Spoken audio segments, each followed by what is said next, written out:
Hello dears, അപ്പോൾ നമ്മുടെ പുതിയൊരു വീഡിയോയിലോട്ട് എല്ലാവർക്കും സ്വാഗതം. അപ്പോൾ ഇന്നത്തെ വീഡിയോ ട്രിച്ചിയിലെ കാഴ്ചകളാണ് കേട്ടോ. ട്രിച്ചിയിൽ നമ്മൾ ആദ്യമായിട്ട് പോകുന്ന സ്ഥലവും അതിൻ്റെ കുറച്ച് വിശേഷങ്ങളാണ് ഇന്നത്തെ വീഡിയോയിലുള്ളത്. അപ്പോൾ നമുക്ക് വീഡിയോയിലോട്ട് പോയാലോ.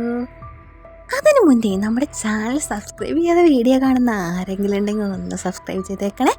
വീഡിയോ ഇഷ്ടപ്പെട്ട് കഴിഞ്ഞാൽ ലൈക്ക് ചെയ്യാനും ഷെയർ ചെയ്യാനും മറക്കല്ലേ. അപ്പോൾ ഇന്നത്തെ നമ്മുടെ യാത്ര ശ്രീരംഗത്തേക്കാണ് കേട്ടോ. ഒരു 7 മണി ആയിട്ടുണ്ട് ഏകദേശം. നമ്മൾ താമസിക്കുന്ന ഹോട്ടലിൽ തൊട്ട് മുന്നിൽ നിന്ന് തന്നെ നമുക്ക് അവിടേക്കുള്ള ബസ്സൊക്കെ കിട്ടും. അത് ബസ് വന്ന് നമ്മൾ ബസ്സിൽ കയറിയിരുന്നു കേട്ടോ. ഈ യാത്രയിൽ നമ്മൾ ഏറ്റവും കൂടുതൽ എൻജോയ് ചെയ്തത് ഈ ബസ്സിലെ യാത്രയും ഇതുപോലെയുള്ള നല്ല അടിപൊളി പാട്ടുകളാണ്.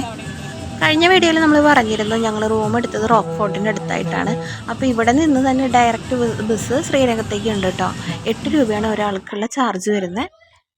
അരമണിക്കൂറാണ് ഇവിടെ നിന്നുള്ള ട്രാവലിംഗ് വരുന്നത്. രാവിലെ ആയതുകൊണ്ട് അത്യാവശ്യം നല്ല തിരക്കുണ്ട്. ഇതാണ് കാവേരി നദി. അങ്ങനെ 1/2 മണിക്കൂറത്തെ യാത്രയ്ക്ക് ശേഷം നമ്മൾ ശ്രീരംഗം അമ്പലത്തിൻ്റെ മുന്നിൽ എത്തിയിട്ടുണ്ട് കേട്ടോ. അപ്പോൾ രാവിലെ ആയതുകൊണ്ട് തന്നെ കടകളൊക്കെ തുറന്ന് വരുന്നേ ഉള്ളൂ. പിന്നെ നിറയെ റോഡിൻ്റെ 2 സൈഡിലും ഇതുപോലെ പൂക്കടകളുണ്ട്. എന്തായാലും അമ്പലത്തിലോട്ടാണല്ലോ പോകുന്നത്. അപ്പം നമ്മൾ പൂ വാങ്ങാമെന്ന് വിചാരിച്ചു. ഒരു മുഴം പൂവിന് 30 രൂപയാണ് കേട്ടോ റേറ്റ് വരുന്നത്. പക്ഷേ നല്ല കട്ടിയിൽ തന്നെ കെട്ടി വെച്ചിട്ടുണ്ട്. അപ്പം നമ്മളും വാങ്ങി.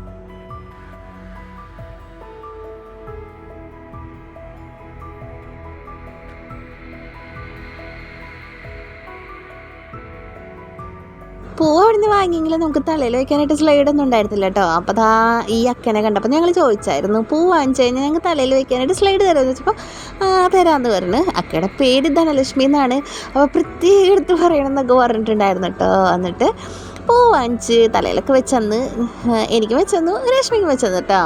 എന്നിട്ട് പിന്നെ ഞങ്ങൾ ഉള്ളിലോട്ട് പോയി. അവിടത്തേക്കാളും നല്ല പൂവായിരുന്നു ഇവിടെ.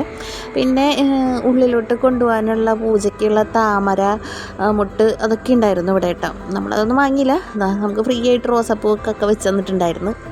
പിന്നെ വീഡിയോയിൽ ഞാൻ ഓരോ ചെറിയ ചെറിയ കാര്യങ്ങൾ പോലും ഇവിടെ എടുത്ത് പറയുന്നുണ്ട്. ഫുഡിൻ്റെ കാര്യമാണെങ്കിലും ബസ് ചാർജിൻ്റെ കാര്യമാണെങ്കിലും ഓരോ കാര്യങ്ങളും ഇവിടെ എടുത്തെടുത്ത് പറയുന്നുണ്ട്. അപ്പോൾ പോകുന്ന ആർക്കെങ്കിലും അത് യൂസ്ഫുൾ ആയിക്കോട്ടെ എന്ന് വെച്ചിട്ട് മാത്രമാണ് കേട്ടോ അങ്ങനെ പറയുന്നത്. അല്ലാതെ വീഡിയോ വലിച്ചു നീട്ടാൻ വേണ്ടിയിട്ടോ അല്ലാതെ എന്താ നിങ്ങൾ തിന്നുന്നത് കാണിക്കാനായിട്ട് അങ്ങനെയൊന്നും പറഞ്ഞാൽ ആരും കഷ്ടമായിട്ട് കമൻറ്റ് ഇടാൻ നിൽക്കണ്ട കേട്ടോ. ഞാൻ ഇനിയും വീഡിയോയിൽ ചിലപ്പോൾ ഫുഡിൻ്റെ കാര്യമൊക്കെ പറഞ്ഞു തന്നിരിക്കും, ബസ്സിൻ്റെ ചാർജിൻ്റെ കാര്യമൊക്കെ പറഞ്ഞു തന്നിരിക്കും. അപ്പം നമുക്കിനി കാര്യത്തിലോട്ട് വരാം.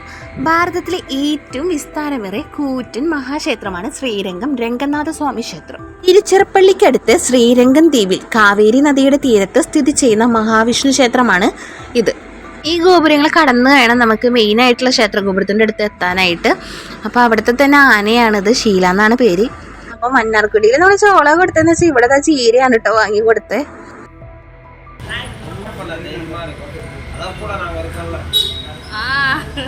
ആനയ്ക്ക് അതൊരു വിഷയം കാതും.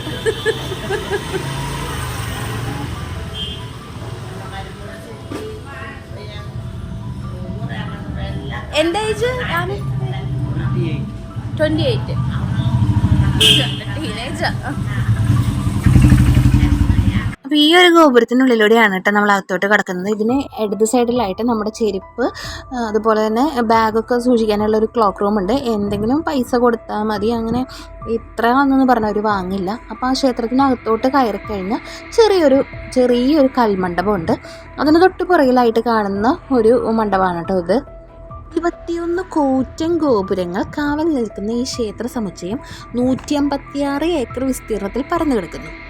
7 മതിലുകൾ ചേർന്ന ഈ മഹാവിഷ്ണു ക്ഷേത്രം നിത്യപൂജ നടക്കുന്ന ക്ഷേത്രങ്ങളിൽ വലിപ്പത്തിൽ ഒന്നാമതാണ്. 21 ഗോപുരങ്ങളുള്ളതിൽ ഏറ്റവും വലുത് രാജഗോപുരം. 13 നിലകളും 72 മീറ്റർ ഉയരമുള്ളതുമാണ്. വൈഷ്ണവ ആരാധനയുടെ കേന്ദ്രമായി കണക്കാക്കപ്പെടുന്ന അനന്തശയന രൂപത്തിലുള്ള ഭീമാകാരമായ വിഷ്ണു പ്രതിഷ്ഠയാണ് ഇവിടെയുള്ളത്. പ്രതിഷ്ഠ നടത്തിയത് ഗണപതിയാണെന്നാണ് ഐതിഹ്യം. 1310, 1311 കാലത്ത് മാലിക് കാഫിർ പടയോട്ടത്തിൽ വിഗ്രഹം ഡൽഹിയിലേക്ക് കടത്തി. ഭാരതത്തിലെ ഏറ്റവും വിസ്താരമേറിയ ശ്രീരംഗം രംഗനാഥസ്വാമി ക്ഷേത്രം തിരുച്ചിറപ്പള്ളിക്കടുത്ത് ശ്രീരംഗം ദ്വീപിൽ കാവേരി നദിയുടെ തീരത്ത് സ്ഥിതി ചെയ്യുന്നു. ഭാരതത്തിലെ 108 വൈഷ്ണവ ക്ഷേത്രങ്ങളിൽ പ്രധാനപ്പെട്ട ക്ഷേത്രം കൂടിയാണിത്. തെക്കോട്ട് ദർശനമായാണ് ഇവിടുത്തെ പ്രതിഷ്ഠ. തെക്കോട്ട് ദർശനമുള്ള അപൂർവം ക്ഷേത്രങ്ങളിൽ ഒന്നാണ് ശ്രീരംഗം രംഗനാഥ സ്വാമി ക്ഷേത്രം. മഹാലക്ഷ്മി ഇവിടെ രംഗനായികി എന്നറിയപ്പെടുന്നു. ക്ഷേത്രത്തിൽ ഉപദേവതകളായി ശ്രീരാമൻ, ശ്രീകൃഷ്ണൻ, നരസിംഹമൂർത്തി, ധന്വന്തരി തുടങ്ങി മഹാവിഷ്ണു ഭഗവാന്റെ അവതാരങ്ങളും രാമാനുജാര്യരും ആഴ്വാരും അടക്കമുള്ള ആചാരന്മാരുമുണ്ട്. കൂടാതെ തുമ്പിക്കൈ ആഴ്വാർ എന്ന പേരിൽ ഗണപതിയും ക്ഷേത്രത്തിൽ കുടികൊള്ളുന്നു.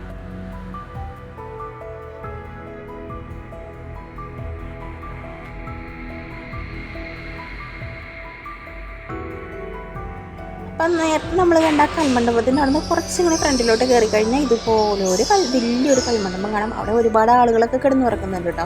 നിറയെ വവ്വാലുകളാണ്. ഇതിൻ്റെ എല്ലാത്തിൻ്റെ ഇടയിൽ ഇങ്ങനെ നിറയെ വവ്വാലുകളും പിന്നെ കുറച്ച് സൈഡിലായിട്ട് 1-2 കടകളൊക്കെ ഉണ്ട്. ഈ ഭസ്മം, ചന്ദനം, അതുപോലെ കുപ്പിവളകൾ അങ്ങനെയെല്ലാം വിൽക്കുന്ന കുറച്ച് കടകളൊക്കെ ഉണ്ട് കേട്ടോ അവിടെ.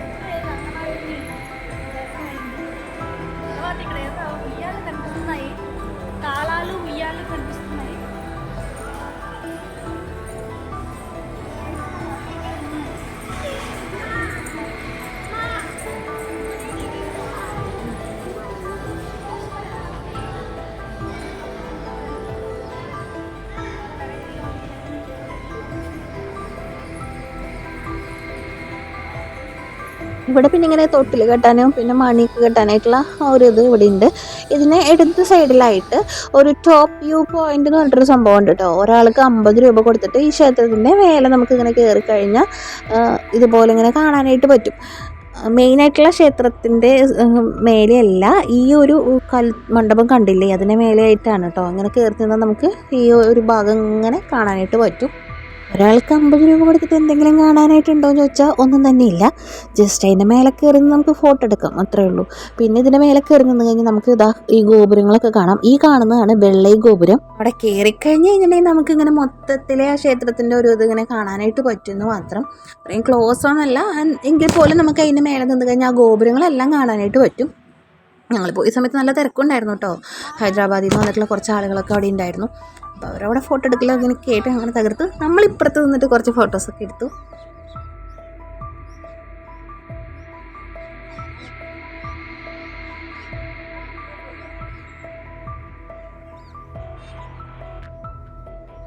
ഇനിയിപ്പോൾ അതിൻ്റെ മേലെ നിന്നിട്ട് പ്രത്യേകിച്ച് വലിയ കാര്യമൊന്നുമില്ല, അവിടെ ഒന്നും കാണാനില്ലാത്തത് കൊണ്ട് ഞങ്ങൾ വേഗം തന്നെ അവിടെ നിന്ന് ഇറങ്ങിയായിരുന്നു കേട്ടോ. ഓരോ സ്ഥലങ്ങളും വളരെ മനോഹരമായിട്ട് തന്നെ അവർ കൊത്തുപണികൾ നടത്തിയിട്ടുണ്ട് കേട്ടോ. ഒരിക്കലെങ്കിലും ഒന്ന് കണ്ടിരിക്കേണ്ടത് തന്നെയാണ്. പിന്നെ ഇതിന് തൊട്ട് മുന്നിലായിട്ട് തന്നെയാണ് ഇവിടുത്തെ ആനകളെയൊക്കെ ഇടാനുള്ള കൂടി ഇതാ കാണുന്നത്. പക്ഷെ നമുക്ക് അങ്ങോട്ട് പോയി ഫോട്ടോ എടുക്കാനുള്ള പെർമിഷൻ ഇല്ല. അപ്പോൾ ഈ ഒരു ഗോപുരത്തിനുള്ളിലൂടെയാണ് നമ്മൾ ശ്രീകോവിലിനുള്ളിലോട്ട് പോകുന്നത്. രംഗനാഥ സ്വാമിയാരുടെ ഭാര്യയായ രംഗനായികയുടെ വർഷത്തിൽ ഒരിക്കൽ മാത്രം തുറക്കുന്ന സ്വർഗ്ഗവാതിൽ ഇവിടുത്തെ മറ്റൊരു പ്രത്യേകതയാണ് കേട്ടോ. മഹാലക്ഷ്മിയാണ് ഇവിടെ രംഗനായിക എന്നറിയപ്പെടുന്നത്. ഇതാണ് ആ സ്വർഗ്ഗവാതിൽ. 108 ദിവ്യദേശങ്ങളിലെ തിരുവട്ടാറിലെ ആദികേശവ ക്ഷേത്രം 8 സ്വാമിഭക്ത ക്ഷേത്രങ്ങളിൽ ഒന്ന് ശ്രീരംഗാണ്. തിരുപ്പതി വെങ്കടാചലം, കടവൂരിലെ ശ്രീപുഷ് കുംഭരാഘവ ക്ഷേത്രം, തിരുനെൽവേലി നാഗവേലി വനമാലി പെരുമാൾ കോവിൽ, ഉത്തർപ്രദേശിലെ ചക്രനാരായണ ക്ഷേത്രം, രാജസ്ഥാനിലെ പുഷ്കർ വരാഹസ്വാമി ക്ഷേത്രം, ഉത്തരാഖണ്ഡിലെ ബദ്രിനാഥ് സ്വാമി ക്ഷേത്രം, നേപ്പാൾ മുഖ്യനാഥ് ക്ഷേത്രം. ഇവിടുത്തെ പ്രതിഷ്ഠകൾ മനുഷ്യനിർമ്മിതിയല്ലെന്നും സ്വയംഭൂ ആണെന്നാണ് പറയപ്പെടുന്നത്. രാമാനുജാചാര്യർ എന്നറിയപ്പെടുന്ന രാമാനുജ ഒരു ഇന്ത്യൻ ഹിന്ദു തത്വചിന്തകനും ഗുരുവും സാമൂഹ്യ പരിഷ്കരണവാദിയുമായിരുന്നു. പാരമ്പര്യത്തിൻ്റെ ഏറ്റവും പ്രധാനപ്പെട്ട വക്താക്കളിൽ ഒരാളായി അദ്ദേഹം ശ്രദ്ധിക്കപ്പെടുന്നു. AD 1017 അദ്ദേഹത്തിൻ്റെ ജനനം. മരണം 1137 ശ്രീരംഗത്ത് വെച്ചിട്ടാണ്. അതിനുശേഷം അദ്ദേഹത്തിൻ്റെ ശരീരം ഇവിടെ പ്രിസർവ് ചെയ്ത് വെച്ചിട്ടുള്ളതാണ്. ചന്ദനം കൊണ്ടും അതുപോലെ തന്നെ കുങ്കുമപ്പൂവും കൂടി ചേർത്താണ് അത് പ്രിസർവ് ചെയ്ത് ഇവിടെ വെച്ചിട്ടുള്ളത്. ഇവിടെ നമുക്ക് ഫോട്ടോ എടുക്കാനോ വീഡിയോ എടുക്കാനോ ഒന്നും അലൗഡ് അല്ല. അതുപോലെ തന്നെ ഇതിനകത്തോട്ട് അഹിന്ദുക്കൾക്ക് പ്രവേശനമില്ല എന്നുള്ളത് അവിടെ പ്രത്യേകം എഴുതി വെച്ചിട്ടുണ്ട്. നേരെയായിട്ട് 2-3 ആൾക്കാർ നമ്മളിട്ട് വട്ടം കറപ്പിച്ച് നടക്കുന്നുണ്ട്. നേരത്തെ നമ്മൾ മയിലിനെയും അതുപോലെ തന്നെ കുരങ്ങനെയൊക്കെ കണ്ടിട്ടുണ്ടായിരുന്നു. ഇതൊക്കെ വീണ്ടും വന്നിട്ടുണ്ട്. പക്ഷെ ഇത് നമ്മൾ അടുത്ത് ചെല്ലുമ്പോൾ ഫോട്ടോ എടുക്കാനൊക്കെ അടുത്ത് ചെല്ലുമ്പോൾ ഇത് അങ്ങനെ പറന്നു പോകണമൊന്നുമില്ല, അവിടെ തന്നെ നിൽക്കുന്നുണ്ട്. ആളുകളൊക്കെ എപ്പോഴും കണ്ടിട്ടാന്ന് തോന്നുന്നു അവരുടെ പേടിയൊക്കെ പോയി.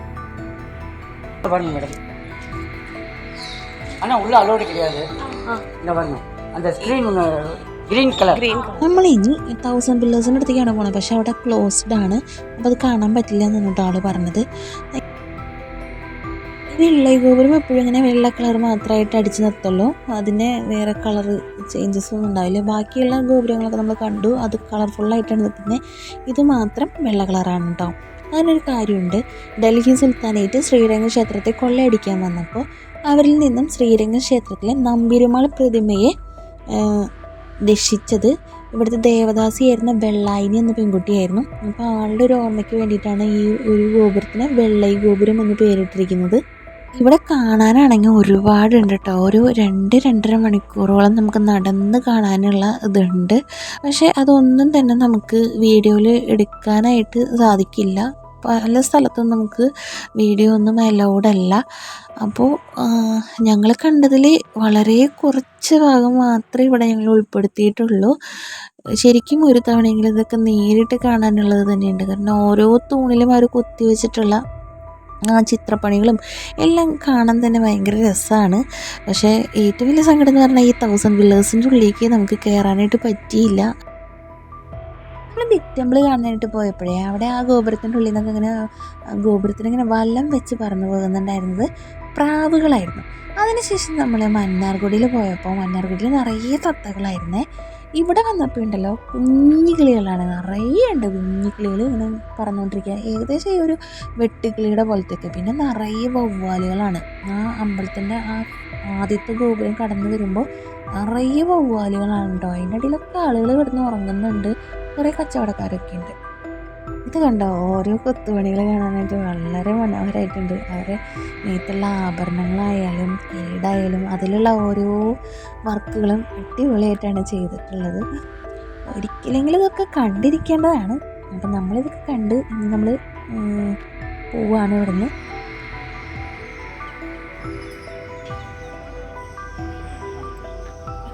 പിന്നെ അവിടെ നിന്ന് പുറത്തേക്ക് കിടക്കുമ്പോൾ ഇവിടെ ഇങ്ങനെ കുറച്ച് പൂജാ സാധനങ്ങളൊക്കെ വെച്ചിട്ടുള്ള തട്ടുകൾ, പിന്നെ അതുപോലെ തന്നെ രംഗനായകൻ്റെ ഒരു ഫോട്ടോ, അങ്ങനത്തെ കുറച്ച് സാധനങ്ങൾ വെച്ചിട്ടുള്ള കടകൾ കാണാം. പിന്നെ തഞ്ചാവൂർ ബൊമ്മേനൊക്കെ കണ്ടായിരുന്നു കേട്ടോ, പ്ലാസ്റ്റിക്കിൻ്റെ.